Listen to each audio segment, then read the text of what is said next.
17 சபைகளையும் பாரியளவு வெற்றிகளுடன் யாழ்ப்பாண மாநகர சபையினுடைய முதல்வர் வேட்பாளர் யார் என்று தீர்மானம் எடுக்கப்படுகிறது. வெகு விரைவில் உங்களுக்காக அறிவிப்போம். காமராஜர் போல் ஒருவர் கண்டிப்பாக வருவார். அரச கட்டமைப்பு என்பது முன்னைய ஆட்சியாளர்களால் உருவாக்கப்பட்டது.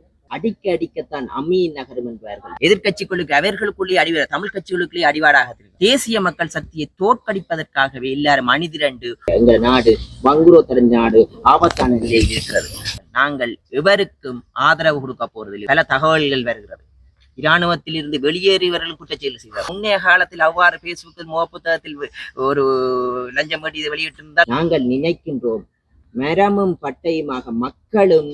வணக்கம் என்பவர்களே, மீண்டும் ஒரு பதிவினூடாக யாழ் மாவட்டத்தில் உள்ள தேர்தல்கள் அலுவலகத்தில் தேசிய மக்கள் சக்தியினரால் சற்று முன்னர் உள்ளூராட்சி மன்ற தேர்தலுக்கான கட்டுப்பணம் செலுத்தப்பட்டிருக்கின்றது. இது பற்றி யாழ் மாவட்ட பாராளுமன்ற உறுப்பினர் கருணநாதன் இளங்குமரன் அவர்கள் கூறுகையில், இன்றைய தினம் 14ஆம் தேதி நாங்கள் யாழ்ப்பாணத்தில் இருக்கும் பிரதேச சபை நகர சபைகளுக்கான கட்டுப்பணத்தை இன்றைய தினம் செலுத்தி இருக்கின்றோம். இம்முறையும் பிரதேச சபை தேர்தலையும் எம்மிடமே 17 சபைகளையும் ஒப்படைப்பதற்கு யாழ் மக்கள் திடமான நம்பிக்கையில் இருக்கிறார்கள். ஏனென்றால் ஒரே திசையில் பயணிக்க வேண்டும் என்ற வகையில் நாங்கள் நினைக்கின்றோம். பிரதேச சபை என்பது நாட்டு மக்களுக்கு அரசியல் கலாச்சாரத்தை கற்றுக் கொடுக்கும் இடமாக மாற்றுவதற்கு எமக்கு சிறந்த களமாக இருக்கும். அந்த அரசியல் கலாச்சாரத்தை மாற்றுவதற்கு யாழ் மக்கள் ஒத்துழைப்பு தருவார்கள். அரசியல் கலாச்சாரம் என்பது என்னவென்று நாங்கள் நினைக்கிறோம் என்றால் மக்களுக்கு அதிகாரங்களை கற்றுக் கொடுப்பது. நாங்கள் நினைக்கின்றோம் தனிநபர் ஒருவரால் இந்த நாட்டை மாற்ற முடியாது. மக்கள் அனைத்து மக்களுக்கும் அந்த அரசியல் கலாச்சாரத்தை செய்யும் போது இந்த மாற்றத்தை நம்ப முடியும் என்று நம்புகிறோம். மக்களுக்கான உரிமைகளை கற்றுக் கொடுக்கும் இடமாக திகழும் என்பதை தட்டி கேட்கும் குரல் கொடுக்கும் ஒரு சமுதாயத்தை உருவாக்கும் போது இந்த அரச கட்டமைப்பு சிறப்பாக இயங்கும் என்று நினைக்கிறோம். அதற்காக இம்முறை இந்த பிரதேச சபை என்பது அடித்தளம்.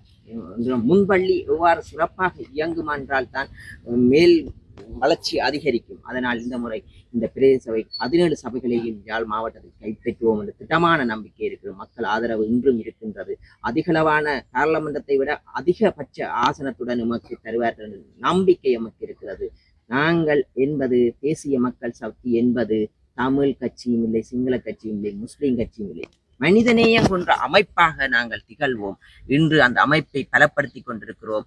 கண்டிப்பாக இதுக்கு அனைத்து மக்களும் நமக்கு ஆதரவு திடமான நம்பிக்கை இருக்கிறது. 17 சபைகளையும் பாரியளவு வெற்றிகளுடன் எமக்கான அதிகாரத்தை தருவார்கள் என்று திடமான நம்பிக்கை இருக்கிறது. அதற்காக முழுமூச்சாக மக்களுக்கான அரசியல் கலாச்சாரத்தை தெளிவுபடுத்தும் போது மக்கள் ஆதரவு நமக்கு கண்டிப்பாக கிடைக்கும். யாழ்ப்பாண மாநகர சபையினுடைய முதல்வர் வேட்பாளர் யார் என்று தீர்மானம் எடுக்கப்படுகிறது. கண்டிப்பாக நாங்கள் அதுகளை வெகு விரைவில் உங்களுக்காக அறிவிப்போம். ஏனென்றால் இன்று வரை நாங்கள் இதையும் வெளியிடவில்லை. கண்டிப்பாக அதற்கான வெளியீடு வெகு விரைவில் இருக்கும். இன்று காரணைகளில் இவர் என்னுடன் படம் எடுத்து விட்டு இவர் முதன்மை வேட்பாளர் என்கிறார்கள். இவ்வாறு ஊடகங்களில் பல பொய்யான வதந்திகள் வருகிறது. சிறந்த ஊடகங்களின் கருத்துக்களை நம்புங்கள். முகப்புத்தகத்தில் இன்று பலரை விமர்சிக்கும் செயல்கள் இருக்கிறது. இன்று எடுத்துக்கொண்டால் நாங்கள் நினைக்கின்றோம் பெண்களை அரசியல் ரீதியாக தெளிவுபடுத்துவதற்கு நல்லவர்களை அரசியலுக்கு கொண்டு வர வேண்டும் என்று நினைக்கின்றோம், உண்மையானவர்களை. ஆனால் இன்று அரசியலுக்கு நல்லவர்கள் ஒதுங்குகிறார். விமர்சனம் என்பது பொய்யான விமர்சனத்தையும் போட்டு செய்யும் போது நல்லவர்கள் இன்றைக்கு பெண்களை அவதூறாக பரப்புகிற பொய்யான கருத்துக்களை பரப்புகின்றார்கள். உண்மையாகவே இந்த நாடு சீரழிந்திருக்கிறது. இவ்வாறு பெண்களை அவதூறாக கதைக்கும் போது நல்லவர்களும் ஒதுங்கிக் கொள்கிறார்கள். இது பெண்களுக்கு நாங்கள் நினைக்கிறோம் பெண்களை அரசியலில் தீர்க்க வேண்டியது. என்னென்றால் இன்றைக்கு அரசு உத்தியோகத்தரில் பல பெண்கள் மாநகர முதல்வரை நியமிப்போம் என்பது திடமான நம்பிக்கை இருக்கிறது.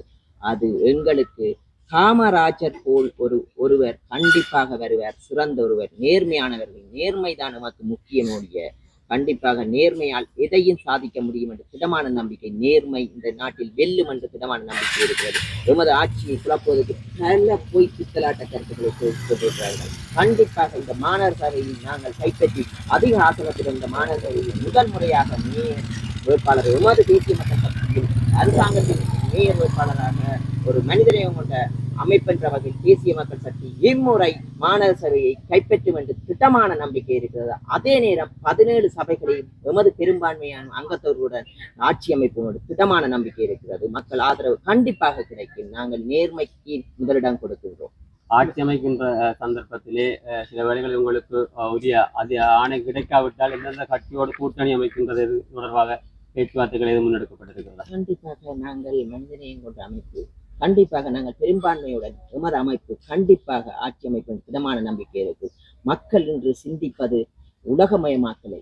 அப்ப நாங்கள் இந்த உலகமயமாக்கலுக்கு ஏற்ற வகையில் கண்டிப்பாக இங்கே இருக்கும் வேட்பாளர்கள் சிறந்தவர் வரும்போது எமது அமைப்பு பெரும்பான்மையான அங்கத்தொடரை கைப்பற்றும் போது எமக்கு யாருடனும் கொடுக்கல் வாங்கல் செய்ய தேவையில்லை என்ற திடமான நம்பிக்கை இருக்கிறது. நாங்கள் பணத்துக்கு இதயமானவர்கள் இல்லை. இம்முறை தேசிய மக்கள் சக்தியை விமர்சிப்பதற்கு பலர் இருக்கின்றார்கள்.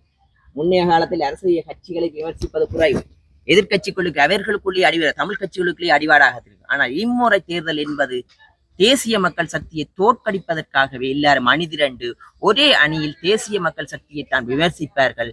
மக்கள் அதுகளை நம்ப வேண்டாம். விமர்சித்து நாங்கள் விமர்சனத்தில் வளர்ந்தவர்கள் என்பது கூறிக்கொள்கிறோம். விமர்சித்து நீங்கள் தேய்பிறைகள் ஆகாதீர்கள், நல்லதுக்கு ஆதரவு கொடுங்கள் என்று அனைத்து கட்சிகளிடம் கொள்கிறோம். நாங்கள் உண்மையாகவே தமிழ் மக்களுக்கு கடுகளவேனும் துரோகத்தை தேசிய மக்கள் சக்தி விளைவிக்காது என்று திடமான நம்பிக்கை இருக்கிறது. ஏனென்றால் தமிழ் மக்களுடன் தொடர்ந்து நாங்கள் பயணிக்க போகிறோம். இங்கே இருக்கும் வேட்பாளர்கள் எல்லோரும் யாழ்ப்பாணத்தை பிரதிநிதித்துவம் செய்வார்கள். அதனால் இம்முறை யாழ் மக்கள் அனைத்து தமிழ் மக்களும் தேசிய மக்கள் சக்தி பூரண ஆதரவை தருவார்கள் என்று திடமான நம்பிக்கை எமக்கு இருக்கிறது. கைது செய்யப்படவில்லை. முன்னாள் புலஸ் நாடுகள் கைது செய்யப்படவில்லை. மக்களுக்கு அதுக்கு அரசியல் பிள்ளை என்று சொல்லுது. இது ஒரு முறை கண்டிப்பாக எமது ஆட்சி அமைப்பு இன்று உண்மையாகவே பாராளுமன்றம் அமைத்து 3 மாதங்களை கடக்கின்றன. அதே நேரம் இந்த அரச கட்டமைப்பு என்பது முன்னைய ஆட்சியாளர்களால் உருவாக்கப்பட்டது, எங்களால் உருவாக்கப்பட்டது ஒன்றில்லை. ஆனால் இதுக்குள் இருந்துதான் வேலை செய்ய வேண்டும். அடிக்கத்தான் அம்மியின் நகரும் என்பார்கள். வெகு விரைவில் அதற்கான நீதி கிடைக்கும். கண்டிப்பாக முன்னைய காலத்தில் மரமும் பட்டையுமாக அரச உத்தியோகத்தர்களும் அரச அதிகாரிகளும் இருந்தார்கள். நாங்கள் நினைக்கின்றோம் மரமும் பட்டையுமாக மக்களும் அரச உத்தியோகத்திலும் இருக்க வேண்டும் என்று நினைக்கிறோம். வெகு விரைவில் அதற்கான சிஸ்டத்தை உருவாக்கும் போது இந்த கட்டமைப்பு சிறப்பாக இயங்குது. இன்று பழைய கட்டமைப்பில் தான் இயங்குகிறது. ஒரு நாள் எல்லாத்தையும் தலைகீழாக மாற்றிவிட எங்கள் நாடு வங்குரோ தெரிஞ்ச நாடு, ஆபத்தான நிலையில் இருக்கிறது. அதை நிதானமாக கையாள வேண்டிய பொறுப்பு இருக்கிறது. இன்றைய நாட்டின் ஜனாதிபதி அவர்கள் நிதானமாக கையாளுகிறார்கள் என்பது திடமான நம்பிக்கை இருக்கிறது. மக்களுக்கு நம்பிக்கை இருக்கிறது. அன்ரோ திசாநாயக்க நாட்டின் ஜனாதிபதி மீது ஒட்டுமொத்த மக்களின் நம்பிக்கையை வைத்திருக்கிறார்கள். நாங்கள் எவருக்கும் ஆதரவு கொடுக்க போவதில்லை. வெகு விரைவில் அவர்களை கைது செய்வோம். எமது பாதுகாப்பு உத்தியோகத்தர்கள் அழுத்தம் குறித்து வெகு விரைவில். ஏனென்றால் இன்று பல தகவல்கள் வருகிறது. இராணுவத்தில் இருந்து வெளியேறியவர்களும் குற்றச்செயல் செய்கிறார், போலீசாரும் குற்றச்செயல்களில் ஈடுபட்டவர்கள் இருக்கிறார்கள். இன்று குற்றச்செயல்களுக்கு மறைமுகமான பயம் ஒன்று இருக்கிறது. ஏதாவது ஒன்று உடனடியான யாழ்ப்பாணத்தில் ஒரு முக புத்தகத்தில் ஒரு லஞ்சம் வேண்டிய தகவல் ஒன்று வெளியாகும், உடனடியாக இடமாற்றம்.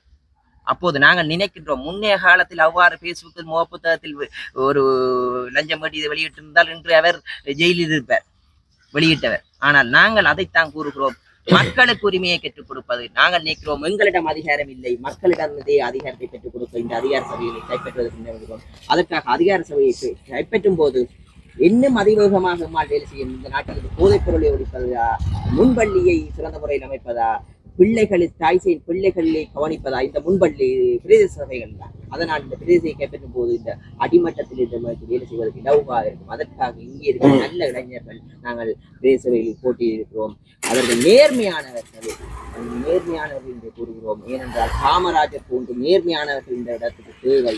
கண்டிப்பாக இன்று காமராஜர் என்னதான் இருந்தாலும் இன்றைக்கு அவர் நேர்மையால் இன்று உலகம் பூராகவும் இந்தியாவில் சிறந்து அழிந்தாலும் இன்று நிலைநிறுத்திருக்க அப்படியான ஒரு சமுதாயம் இங்கே உருவாகும் நம்பிக்கை இருக்கு.